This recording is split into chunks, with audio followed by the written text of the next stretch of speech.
Hello and welcome to the Greg Fearon podcast with your host, Greg Fearon. And today I have a special guest who I've been meaning to get on this podcast for a long time. Jen Curtis, fat loss coach. Welcome to the podcast. Thanks for having me. My pleasure. I've been hunting you down for ages and we've made it happen. So I'm really pleased. So just want to give the ladies a bit of a background into you and who you are and what you do. Like a bit of a background to my career and stuff. Yeah. So I started out life as a linguist. I actually trained in languages at university. Spent a few years trying to work in that and realizing I absolutely hated it. There was nothing I wanted to do. So I went back to the drawing board, settled a lot of things in my life. And about 10 years ago, I just decided to do a course to become a personal trainer, mainly out of personal interest. I had sort of started to get fit myself after I had sort of put on weight after university and like a lot of the drinking weight and stuff like that. And fitness felt like something that really brought a lot of other areas of my life into place and sort of had a lot of positive carryover. So I just decided to study it for my own interest, just to know some more about it, because it felt like what a lot of people were saying, like the gym instructors and online sounded like a lot of rubbish. So I wanted to know it for myself. And then just one thing led to another. I got a job and then I got another job and just never left. Kept learning. About 5 years ago, I trained to be a nutrition coach, which is obviously a bit of a nebulous term, but decided to sort of specialize a bit more understand a bit more about nutrition and fat loss and how it all works and how it all comes together. And so I'm really somebody who's worked her way up from the gym floor. I guess I was really fascinated on just not just the training part of it, but how it actually fits into people's lives and how people's minds work and what's going on with them around it. Just before COVID happened, I went online and made a course for postpartum recovery and building strength. And then just after my second was born, so almost 2 years ago now, I did a business course for trainers to learn how to set up a profitable and effective online coaching service. Mm-hmm. And I've been doing that ever since, where I really get to sort of work closely with people and help them towards their goals. And I always say the nutrition and the training part is actually really simple. It's that people are complex, and figuring out the psychology of it and helping people with their barriers, both real and imagined, is that's kind of my jam these days. Awesome. So we fit like a glove because the same as you, right? Squats are squats, but people are complex. Yeah. Well, a squat's a squat, but also a lot of trainers fucking butcher it. And you see people who are doing, even people who are lifting pretty heavy weights are doing half range of motion squats and doing it wrong. And it's just learn how to do a squat properly and then you've got it for the rest of your life. It takes 10 minutes to learn and maybe a few weeks to perfect, but then you don't have to, for so many, trainers don't even seem to know how to do these things right. Well, I think this is, and we were talking about this earlier, was the rise of the internet and information, because it feels like the internet's given people or anybody the information or the permission to come out and just talk about nutrition and training. Anybody can do it now. Oh, yeah. Qualified or not. Yeah. And have you ever heard of the Dunning-Kruger effect? Oh, yes. But I think the listeners would love to hear this one. So shoot. So the Dunning-Kruger effect is an observation whereby a person's competence in a particular topic is indirectly correlated with their confidence. So the less you know about something, the more confidence you have about that topic. And, you see this when you're fresh trainers that have finished their qualification 5 minutes ago. They know everything, right? They know more than people who've been in the field for 10, 20 years. But as you learn more, you realize you know so little and your confidence goes down. And it takes about 10 years for it to even out, and you sort of your competence and confidence are more evenly aligned. But what ends up happening is then you have just a situation where so many people online don't know what the fuck they're talking about, but like feel very confident and just talk shit and confuse the fuck out of everyone. You said I was allowed to swear, but I've already dropped. No, keep it going. It's all good. We're all adults here. I think you said it perfectly. Like, there's been times when I've questioned my own knowledge of doing this for 20 odd years because I've seen someone on the internet who I've never heard of, and I'm like, going, is that right? And it's crazy, right? But because people deliver information with such confidence, people believe all sorts of BS about losing fat, don't they? They really do. And there's a lot of misinformation out there. I often say it's like the internet's a bit like TK Maxx. Like, you got to get through a lot of shit to find something good. I love that. So tell me about some of the most, or the biggest bits of misinformation that really get your goat. I think, like, in the context of like the sort of people that I work primarily with mums, right? It's just that, like, they seem to believe that, like, if it's harder work, it's going to get better results. Like, things need to be complicated. And you see it with, like, so, like, I don't know, the example I always give is, like, you get these like yummy mummies on Instagram, right? That are like, you know, just all they do is like their entire life is revolved around cooking and, you know, cooking for their family, cooking for themselves, and nutrition and stuff like that. And they will just, like, they make it look like every meal has to be this like Pinterest worthy, like, you know, salad, this beautiful like display. And so many mums are just like, oh, I can't keep up with that. I don't have an hour to prepare a meal 4 times a day. And it's like, you should just like, and one of the things I always used to be struck by is how many mums would ask me, like, I need some meal ideas. And it's like, you don't need meal ideas. Like, what about a sandwich? What about spaghetti bolognese? What about just having fruit and a yogurt for breakfast and a slice of toast, right? Just understand how many calories is in it. Just understand, you know, how it fits your needs. Just make sure it's a balanced meal. But you can have these incredibly simple foods that take 3 minutes to prepare. And they're like, oh, I never thought about that. Like, you never thought about just having a pot of yogurt? Like, it's like, they feel like it has to be, you know, this really complicated, elaborate thing. And it can be like, it can be so simple. You can eat such simple foods, and the foods that you like to eat can often fit into your calorie goals and into a nutritious diet. You don't have to completely overhaul your diet. And that's one of the main ones. And that's such a good point. Like, even I find sometimes in my clients sharing food, they won't post it or share it. We've got like a Slack community. They won't share it because it looks ugly. I'm like, this is not MasterChef. It's funny because, like, it's funny that you say that, because a couple of years ago, 3 years ago, something like that, I started sharing my really simple meals, like a sandwich, like a slice of toast, like really simple stuff. Started sharing it on Instagram, and everyone's like, oh, can we have more meal ideas? Can we have more meal ideas? So I was sort of like, all right, I put together a PDF of just like really simple stuff, that all the pictures I had collected of just my, you know, crappy simple meals. And a lot of people, the feedback that I got is that it sort of gives them permission to eat just like a tuna sandwich and know that they can lose weight doing that, and or maintain their weight, whatever.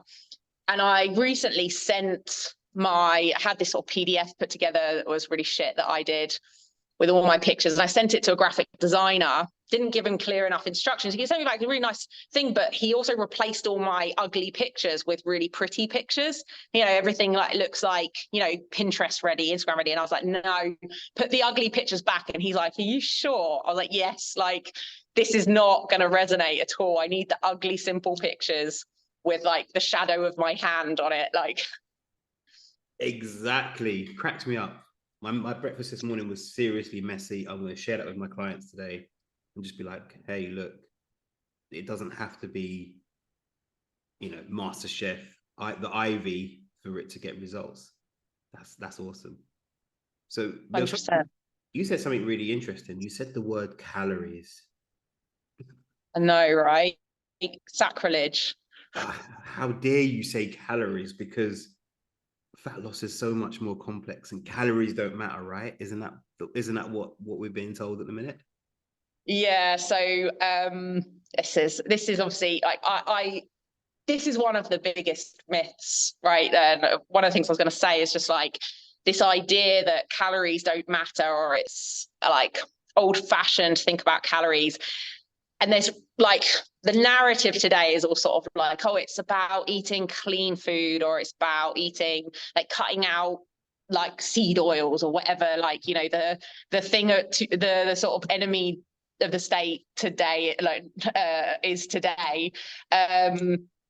Oh, and it's all about gut health, right? And things like that. And it's like, rather than calories. And I think people have this like this false dichotomy in their minds that either it's all about eating healthy foods, or it's just about calories. And they kind of have this if it fits your macros kind of concept of it. Going, you can eat crap, it doesn't matter as long as it fits in your calories.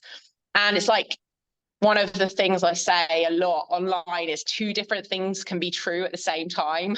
Like calories matter and eating healthy food matters, right? Like for different reasons. And eating healthily plays into, also helps with fat loss for a multitude of reasons. But if you want to lose weight, which is most people's goal, that you have to be ingesting less energy than you are expending.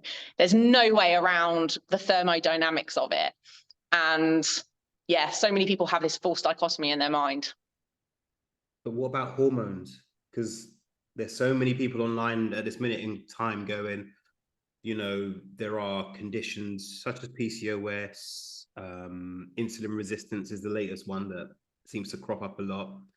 Those will stop you from losing weight. So, like, I always think it's funny how people ask about hormones, though, because so you'll be talking to a client about the fact that, like, they're just consuming too many calories, whatever, and they'll say, well, what about hormones? You're like, well, what about hormones? And they're like, maybe I can't lose weight because of hormones. And it's like, hormones govern literally every process in the body. Like, as in, it's kind of like saying, well, maybe it's because I'm a human.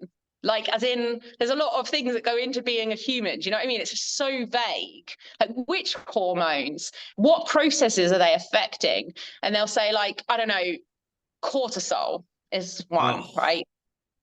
And it's like, I think what people don't understand is that, like, cortisol isn't bad, right? Like, cortisol, you need cortisol. Like, if you don't have cortisol, you literally die, right? And there's a range of like good levels of cortisol, right, for each individual. And then too much is not good, and too little is not good. And it's the same for every other hormone. I feel like a lot of people didn't hear the Goldilocks and the Three Bears stories growing up. Like,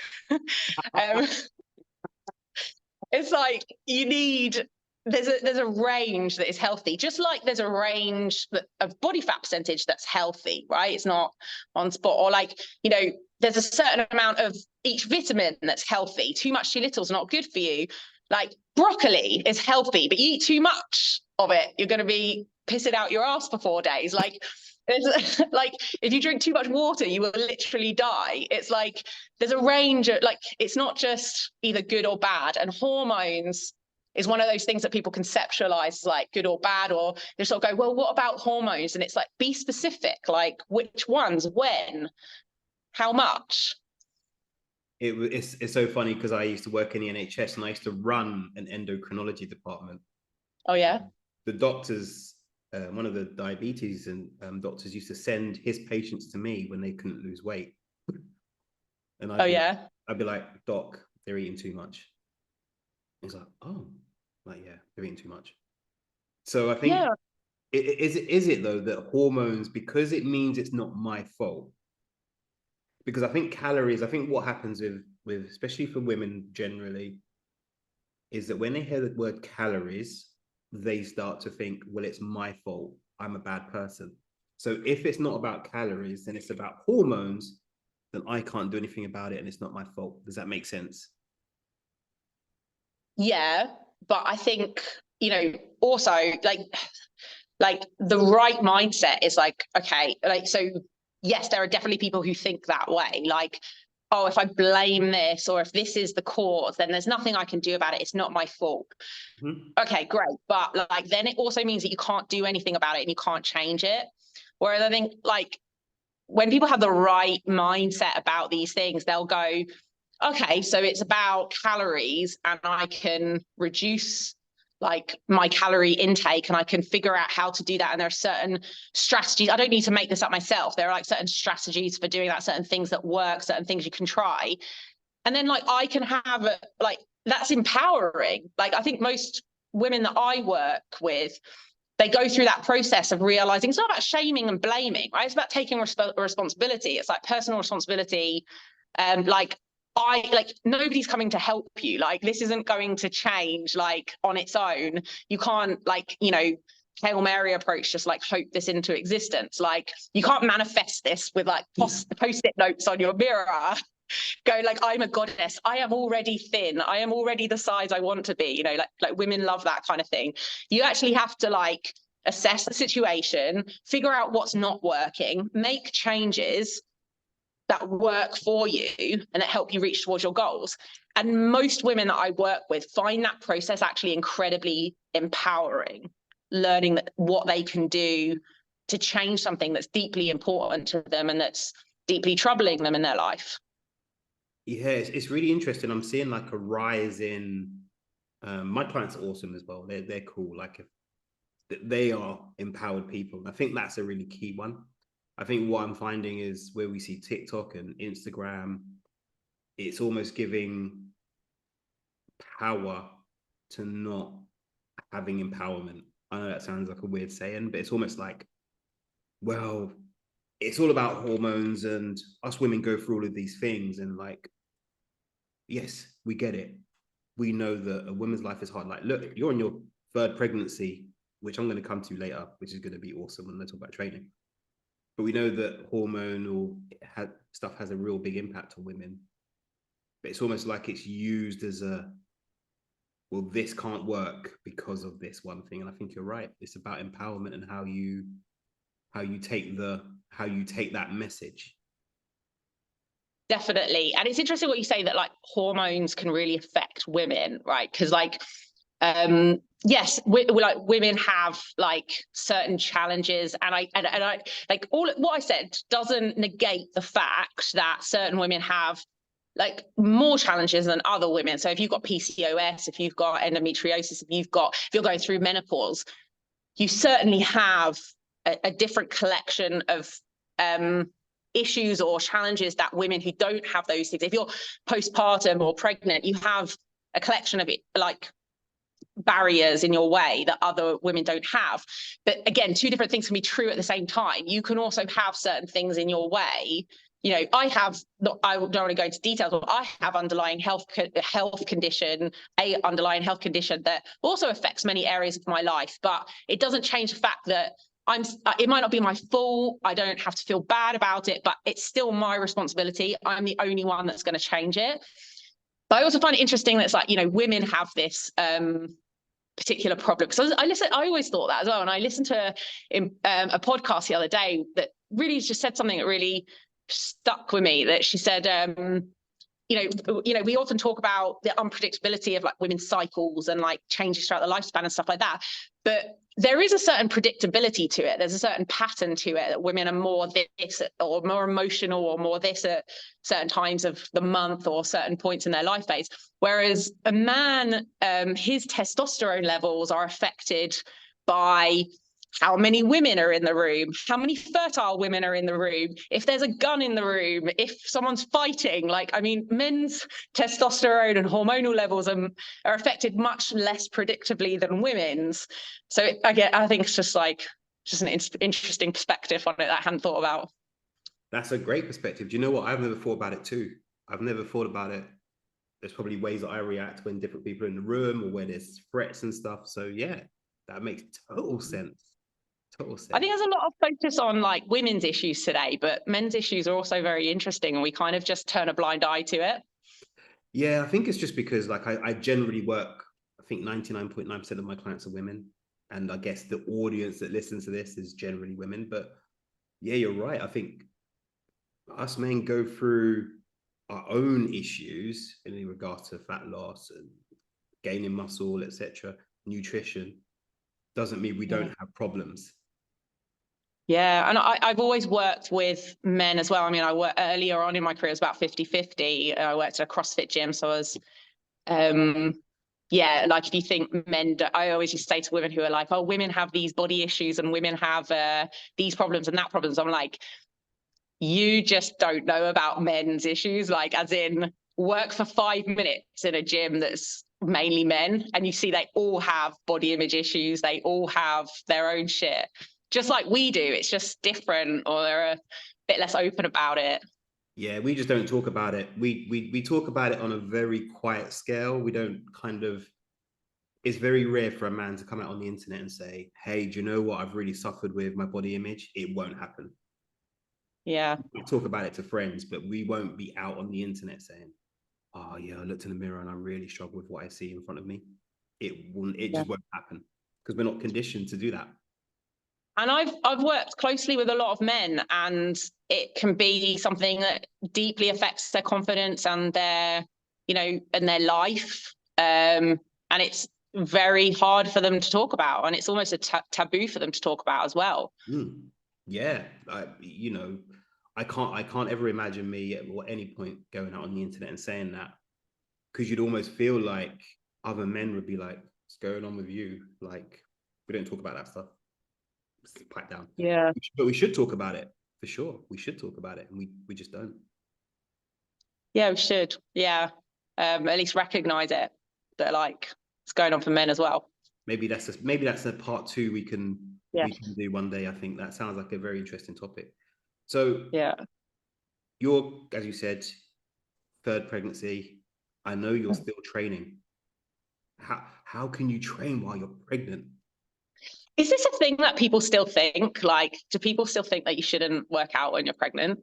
Yeah, Yeah. yeah, it happens. People, I think there's lots of myths and fallacies that kind of just hang around in the ether. You know, a little bit like carbs make you fat, right? We know there's so much science out there about it, but we know it still kind of just appears. Yeah, it's like these sort of beliefs that people still are sort of ingrained. It's funny because it's a lot of like what our grandmothers have sort of told us. And I don't know about you, but my grandmother doesn't know an awful lot about an awful lot. So like, it's funny how we sort of trust their sort of opinions on it. But yeah, like it's interesting the evolution of like of pregnancy exercise, because you know if you go back like 100 years or so, it was considered, well, most people didn't do exercise. It was considered as like, you know, it wasn't, it was like you want to rest as much as possible, and we were much more physically active, and people didn't want to like, you know, wear themselves out or wear their joints out. My dad still thinks like that today. I always tell him, you're going to rust out before you wear yourself out. Like he's sort of very worried about wearing his knees out. He doesn't realize that, you know, you got to give it some like input to build cartilage or bone density or whatever. But yeah, like, you know, 100 years ago, it was sort of considered, you know, women shouldn't exercise, that like it was bad for women, or it shouldn't run fast or lift anything heavy. And then we sort of got over that a bit, but then it was still pregnancy, you know, don't lift anything, don't do anything. And each year they like there's like guidelines released on prenatal exercise, and it gets more and more permissive every single year. And you know, like the most recent stuff is very permissive. It's like and really quite vague. It's like, hey, you should be doing cardiovascular exercise, you should be raising your heart rate, you should also be doing resistance training twice a week. They're not very specific on how much you should lift and things like that, but you know, for the most part, lifting even heavy weights doesn't have and like negative outcomes for pregnancy. Lifting too heavy can have negative outcomes for the mother in terms of like pelvic floor dysfunction, because it's a pressure system, like your core, and want to respect that and train within its limits. But it's incredibly important for women to train through that phase of their life and maintain bone density, maintain muscle mass, maintain cardiovascular fitness, for mental health as well. So yeah, it's very safe and actually has a lot more benefits than it does risks.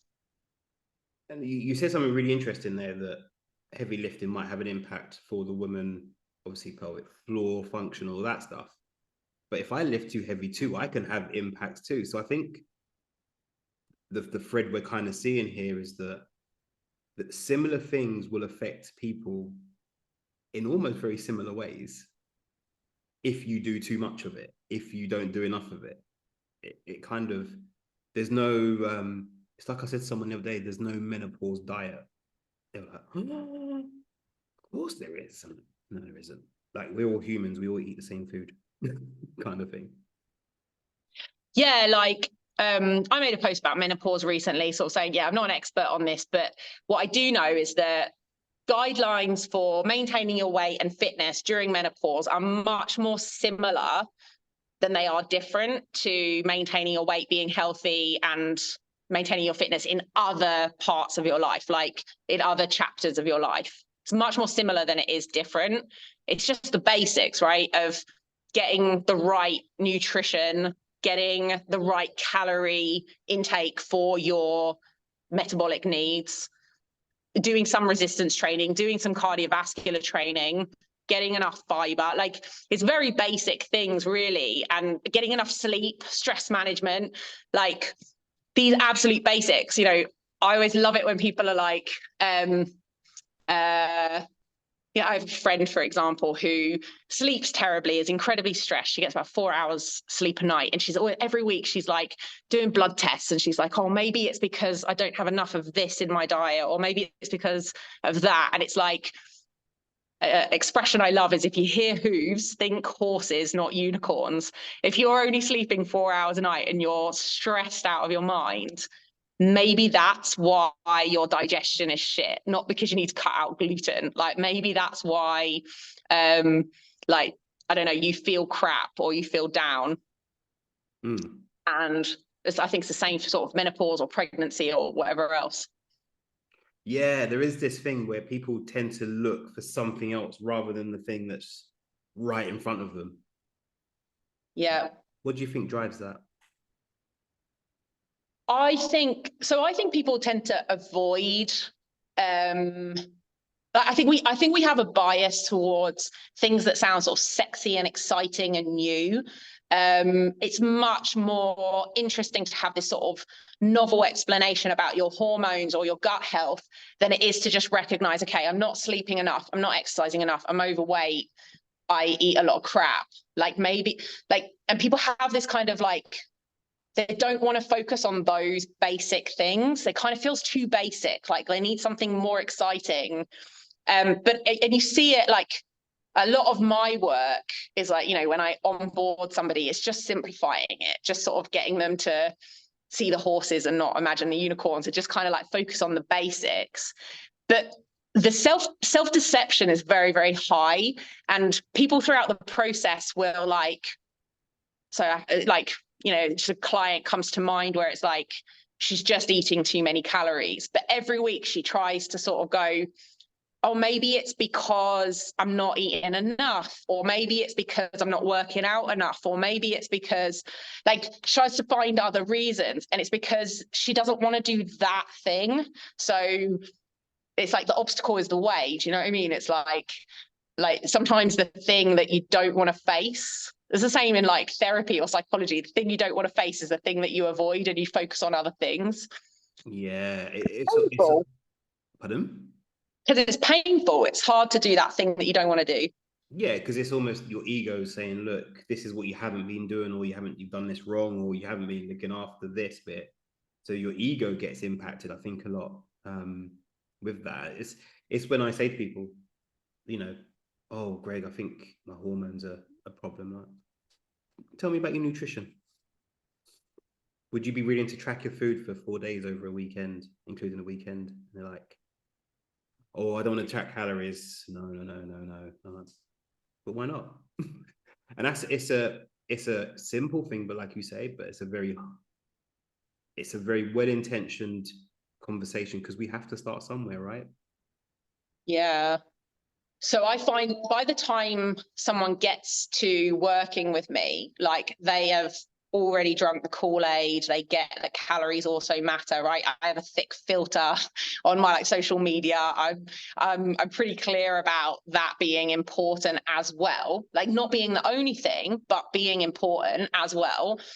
And they come into it sort of going, yeah, okay, I'm ready to do this. But I have, especially more like earlier on, or people who haven't gone through that thick filter as much, there's much more resistance to tracking calories. And I think it's like this thing that's become demonized, like that it's only something that people who are obsessed, it leads to, I think there's a lot of myths as well, to be fair. Like people sort of say things like tracking calories leads to disordered eating. And it's like, no, it doesn't. That is so, like, that's such a reductive way of thinking about eating disorders. Normally, I don't know if you have worked with people with eating disorders, had eating disorders or anything like that. I've got quite sort of like, intimate knowledge of eating disorders. And eating disorders are caused by deep psychological distress and like shit, really like, hard shit going on in your life. And it's a way of coping, it's a coping mechanism for that. Just the way that emotional eating is also like, a coping mechanism for shit in your life that, you're numbing it or distracting yourself from it or whatever. Like eating disorders are like, sometimes people who have eating disorders track calories obsessively, but it's cause and effect here. Like the tracking doesn't cause the eating disorder. It's often a symptom of the eating disorder. Yeah, if I could high five you right now, I would. But yeah, high five. Five. Because yeah, for me with eating disorders, generally I'll refer out with those kind of ladies. However, I had an ex who had an eating disorder, and we talked about tracking food once, many years ago, and the tracking she was doing at the time was a trigger, but the issues that cause the eating disorder were not MyFitnessPal. Hell no. Yeah. So yeah. Yeah, so like I'm not saying someone with an eating disorder should track calories, right? Like again, people like jump to things and say, oh, so you're saying like, yeah, I know, you're just like, seriously, that's not what I said. You've made up a whole different sentence. Yeah, I said words and you just heard something totally different. So I'm not saying that, right? And I'm not saying it's even something that would help with eating disorders. And I don't work with people with eating disorders, right? If you've got a full-blown eating disorder, like it's out of my pay grade, right? Like it's above my pay grade. But I do believe that while very few people have actual eating disorders, most people do have disordered eating. It's kind of like spectrum, right? And so actually what I found is that tracking for a period of time can actually help with disordered eating, because you understand, okay, so my calorie needs are 2,000 calories a day. That's what I need to eat in order to maintain my weight. If I want to be in a calorie deficit, I need to eat or if I want to lose, a decent amount of weight at a decent pace, I need to be in roughly a 20% deficit. So I need to eat around 1,600 calories a day.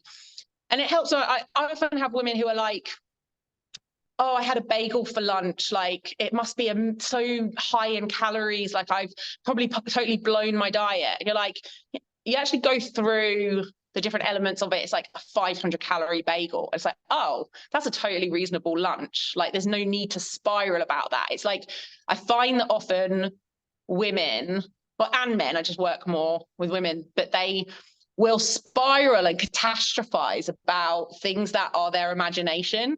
And when you present them with the facts, like a big part of fat loss is like seeing things clearly and not like catastrophizing things, but also not seeing things overly positive, right? Because if you're one of these people who's like, oh yeah, it's fine that I just ate a whole thing of Oreos, it's fine I just ate a whole thing, like it's okay, I shouldn't restrict myself, it's like, that's also like seeing things too positively, right? Like you kind of need to reel that in, but there's that range that's like healthy in between. And like, yeah, understanding the facts and understanding like the calories that's in something leaves a lot less to your imagination, like because your imagination fills in the gaps with like worst case scenarios, right? So just understanding how many calories is in things can often really help people have a much better relationship with food and realizing that it fits into their calorie total and that it's really not as bad as they think. Yeah. Oh, do you know what? I've just made up a saying that you just inspired me with, and it's data over drama. Oh yeah, big time. Like facts over feelings, like and I do think that's something that women struggle with more than men. It's a lot about how they feel. Like I feel like I ate too much. I feel like I won't lose weight eating this many calories. I feel like I'm not working out enough, that I should be working out more. And it's like, it doesn't really matter. Like I had this Russian coach that was a bit of a mentor when I was working at CrossFit like 10 years ago, this guy called Pavel, and he was always like, your feelings don't matter. Like it's not about it's not about how you feel.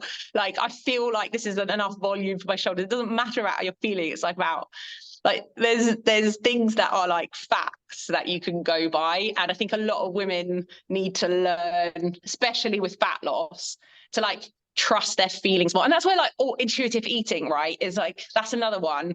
Like that's where that's become so popular among women, because it allows them to, it kind of validates their feelings, even if their feelings are completely wrong, because it's all about your intuition. Like there's no facts on the ground and data about food. It's just how you feel about what you're eating that matters. And it's like, well, okay, fine, it does. If like you just want to, whatever, like if you don't have any actual objective goals like losing weight or getting fit or anything, but if you actually want to reach a certain goal, like your feelings aren't all that matters. And I know many people who track their bank account every 20 minutes but won't track food. Yeah, and it's the same thing. I'm like, and I'd invariably say that what you put into your body is going to be more important than your bank account, really. Like when you really think about it, that's feeding your life force, So here's a really controversial question for you. Can you be healthy at any size? Oh, I get myself like cancelled for this. Oh well, we'll be all right. We'll be fine.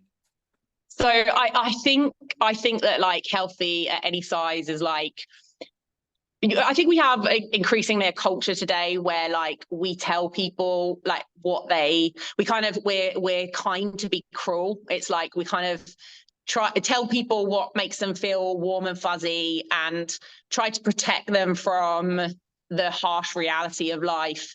And there's so many examples of this, and healthy at every size and the whole fat acceptance movement and the body positivity stuff.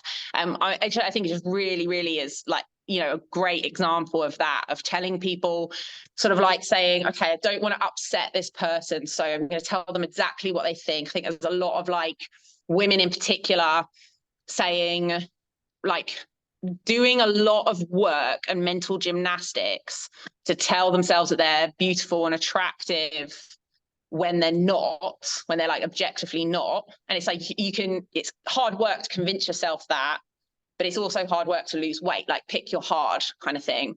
But not only that, but also some of them are very aggressively telling other people what is attractive and beautiful and healthy. Like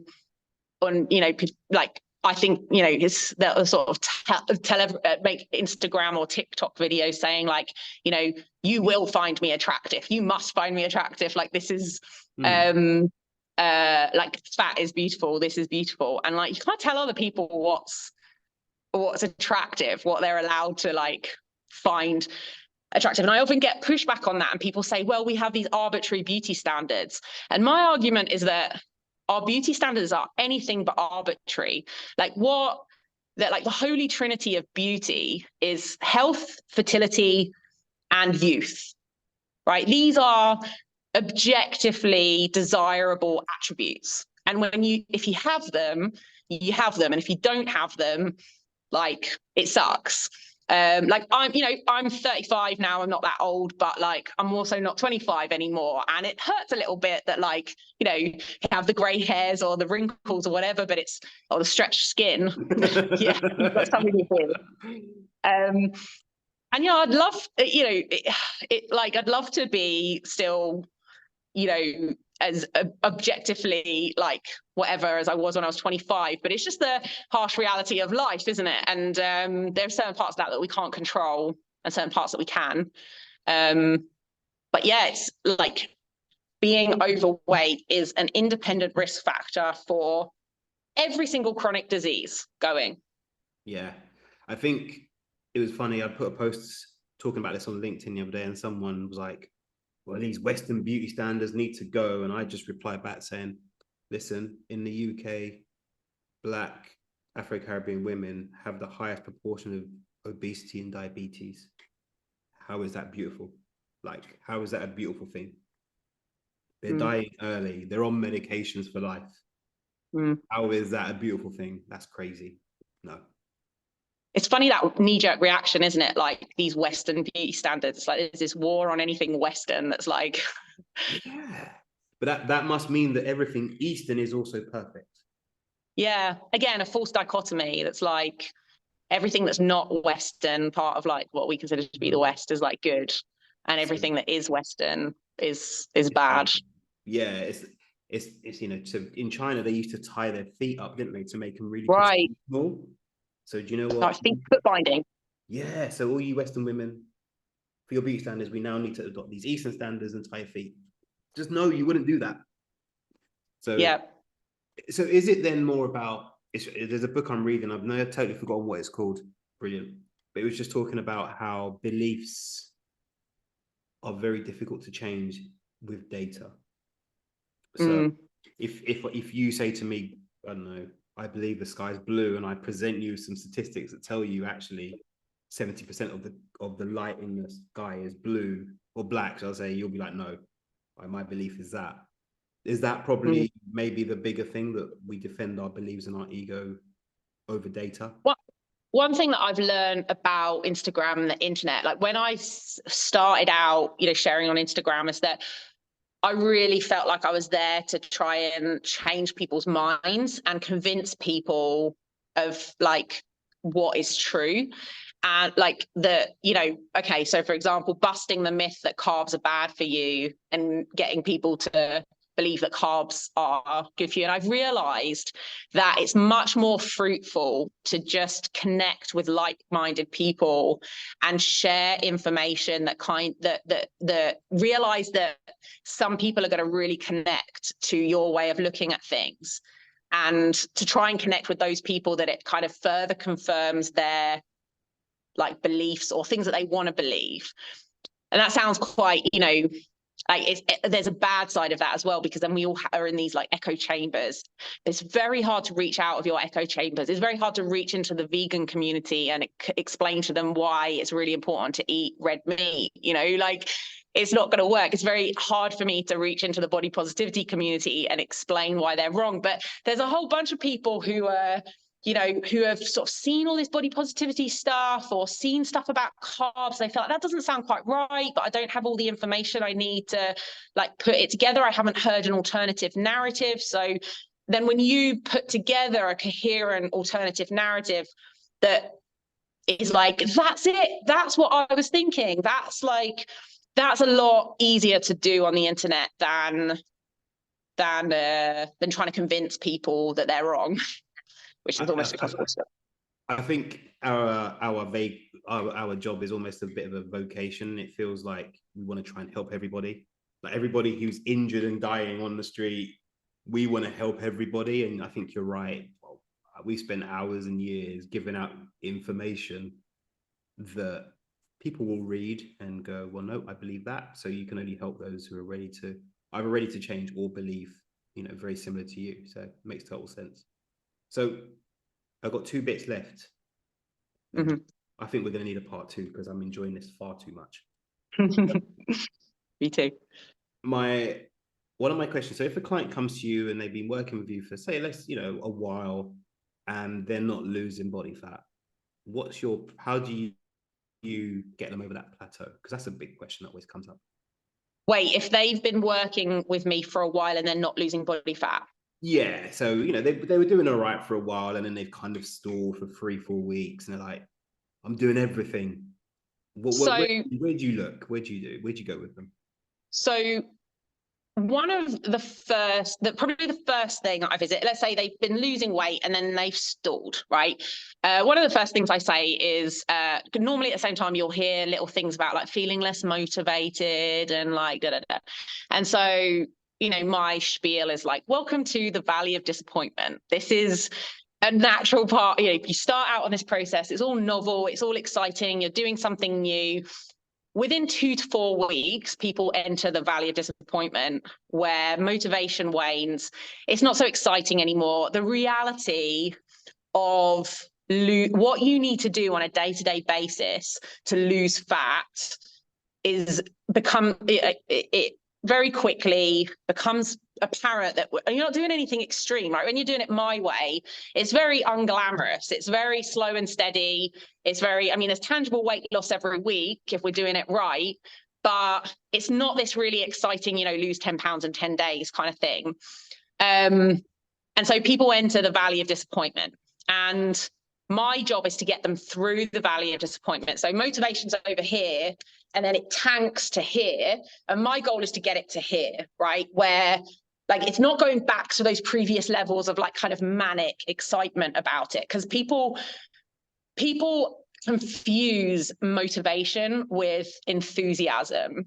And that initial burst of energy at the beginning, it's not sustainable motivation. I don't want to take them back there. My job isn't to be a Mr. Motivator, kind of thing. So just to bring them into what I then cheesily call the planes of consistency, just realizing that there's a certain formula that they've figured out by now, how much they need to eat, what kinds of food they need to eat. They've got kind of a meal plan we've put together. They just need to stick to it, and they just need to do it.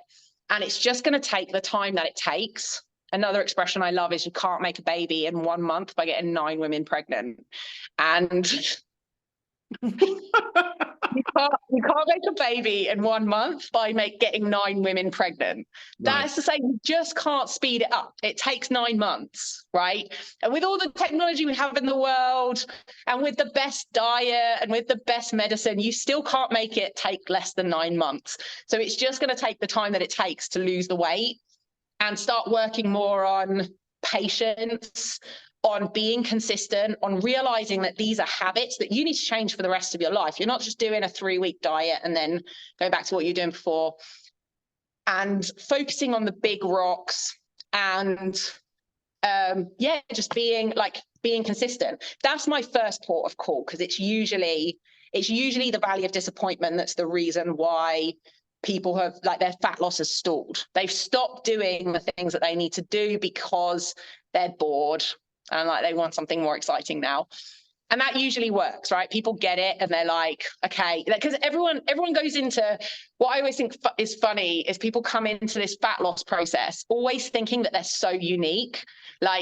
All of their problems, they sort of start telling me their problems, going well, I don't know how to track meals when I'm eating out, or I don't know what to do. The weekend's so much harder than during the week, or I don't know how to track this certain food, or I tend to want to eat something eat too much in the evening, whatever it is. And it's I have a members site with videos on all the most the top 20 biggest things that people bring up.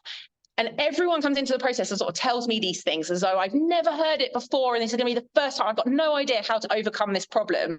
And they're always in those top 20 things that's on the member site.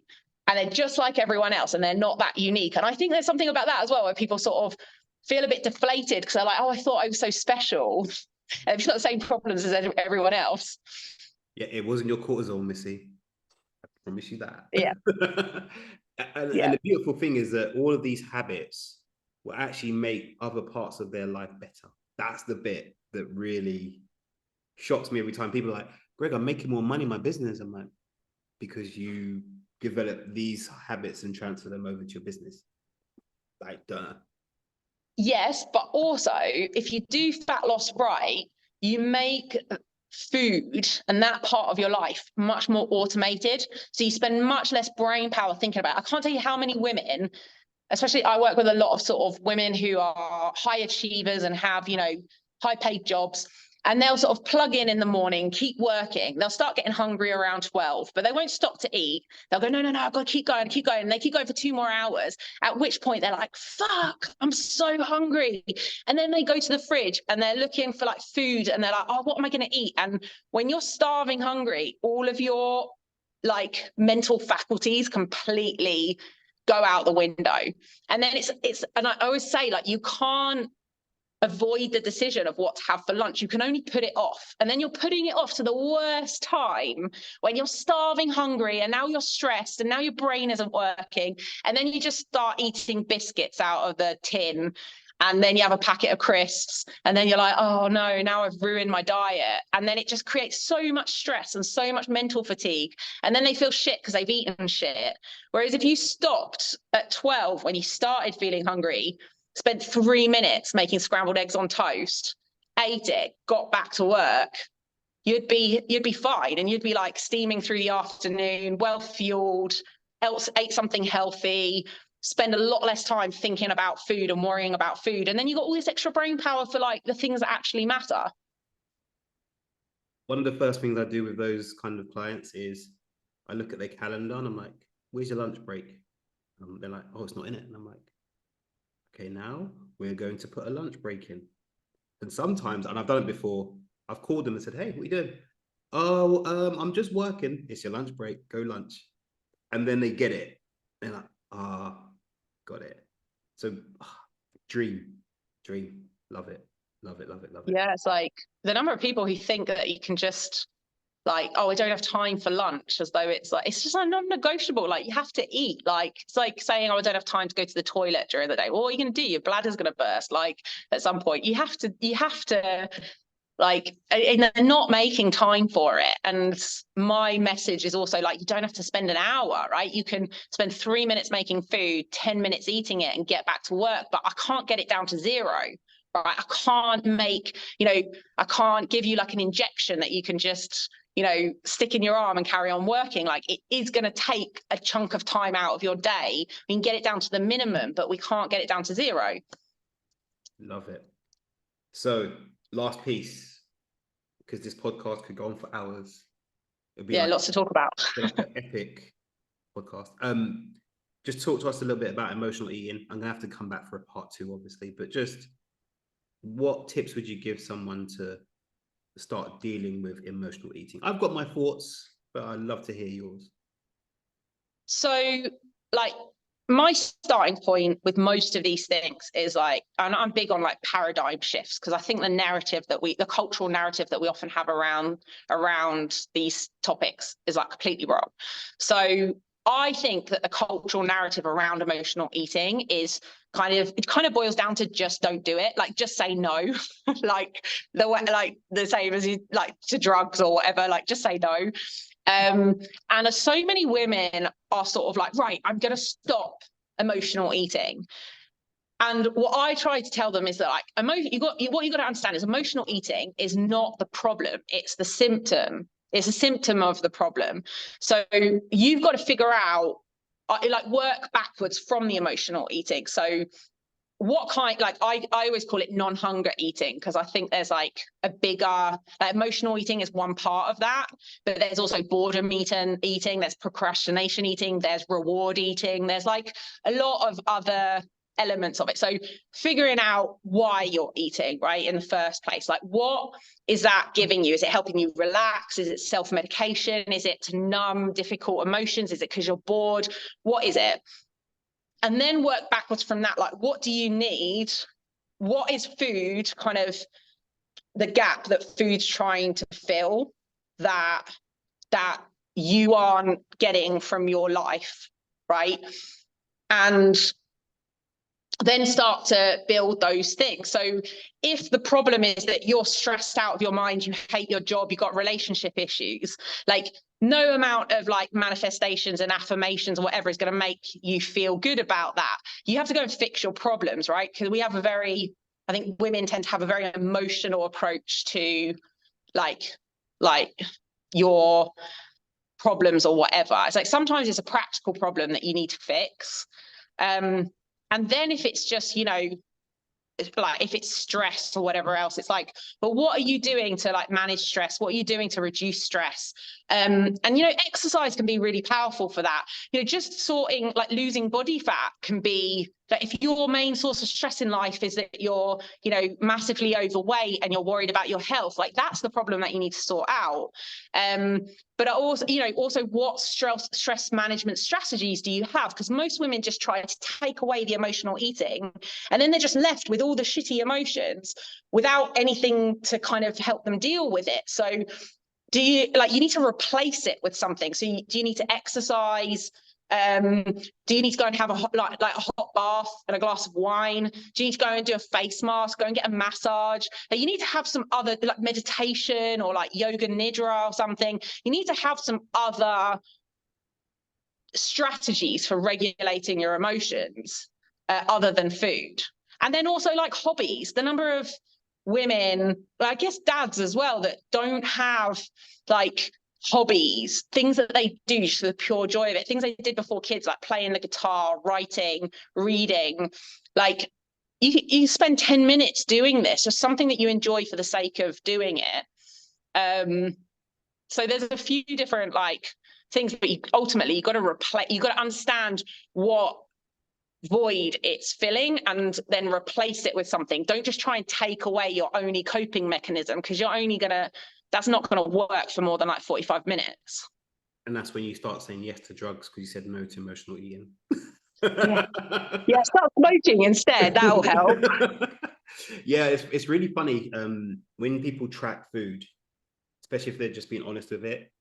You'll see emotional eating always happens on a Wednesday afternoon at 7 o'clock, and you're like, right, so let's work backwards. What happens in the lead up to that? So is it an emotional eat now, or is it been done so long it's now become a habit? And it's so funny, people are like, oh my God. So it might have started out as an emotional eating or boredom or whatever, but you start seeing it become 7 o'clock Wednesday after I've had a meeting with the finance director. It's always really stressful. It makes me feel shit about myself. Right, where's those Oreos?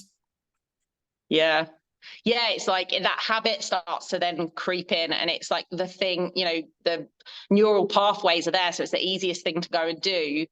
And doing something else is really hard because you don't have those neural pathways set up. So you've got to set up new habits and new neural pathways, which feels very clunky in the beginning. Like, what's your take on emotional eating, like, other than that? I think we share a very similar path. So one of the things that I like to call it is story rewriting. So basically, we all have a bunch of stories in our heads about certain situations. And I like to talk to clients and understand what's the story behind the emotional eating. Like, tell me, when did it start? Okay, cool. What was the background? And then often she'll say, oh, actually, I've just realized this is what happened. So for me, my emotional go-to is wine gums. Okay. And I know that the backstory is that when I got some really high praise for football and stuff, my dad used to buy me wine gums when I was younger.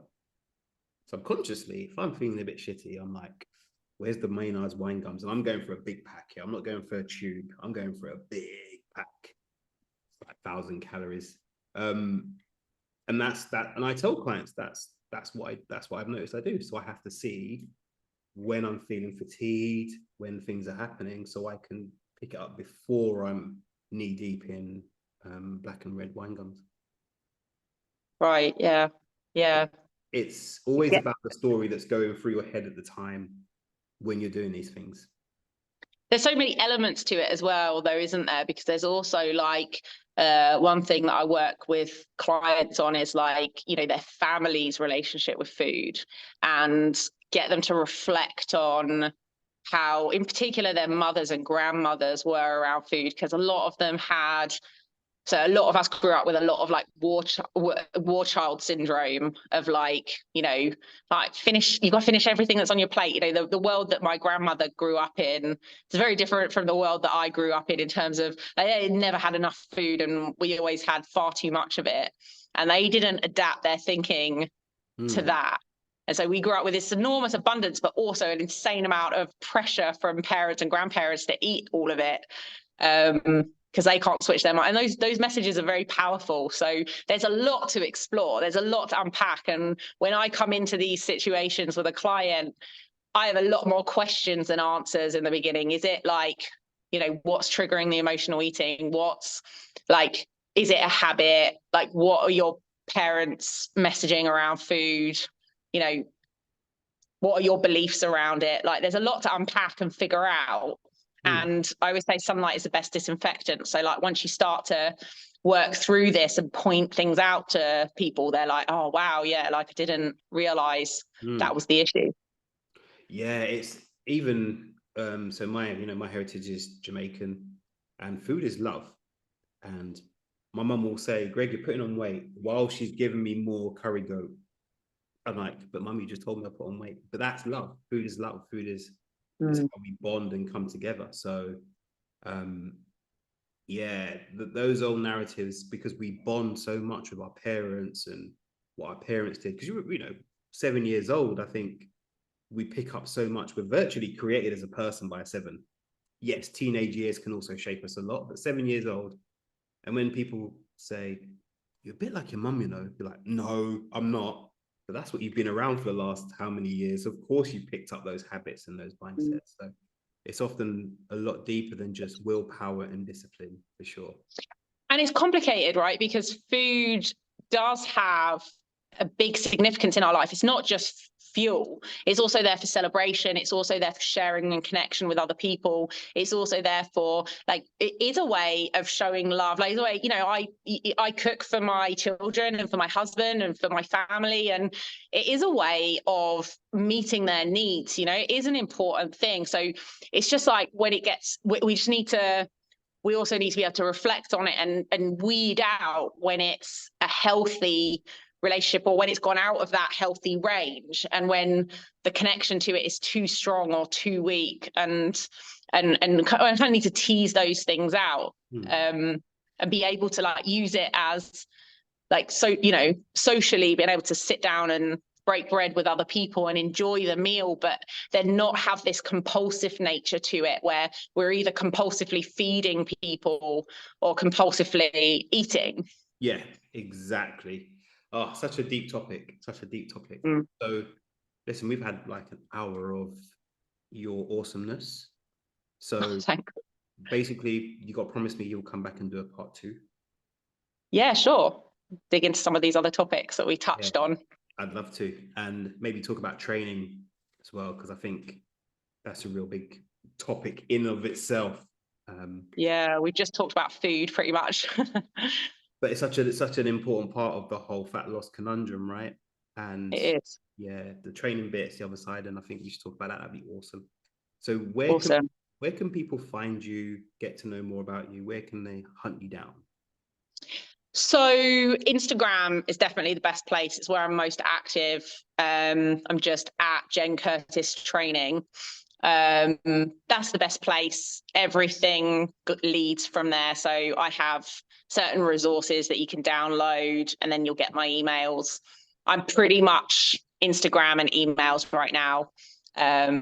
So yeah, that's the place to go. For your own sanity, stay that way. Just like we tell our clients, we tell our clients to concentrate on one thing. Yeah, do that. Awesome. Yeah. So ladies listening, Jen is awesome. I'm going to have her back, I promise. If you've enjoyed this episode, go follow Jen and share this episode because I think it can help a ton of women and guys too, actually. And we'll see you on the next episode. Thanks for joining us, Jen. Thanks for having me. My pleasure. Bye.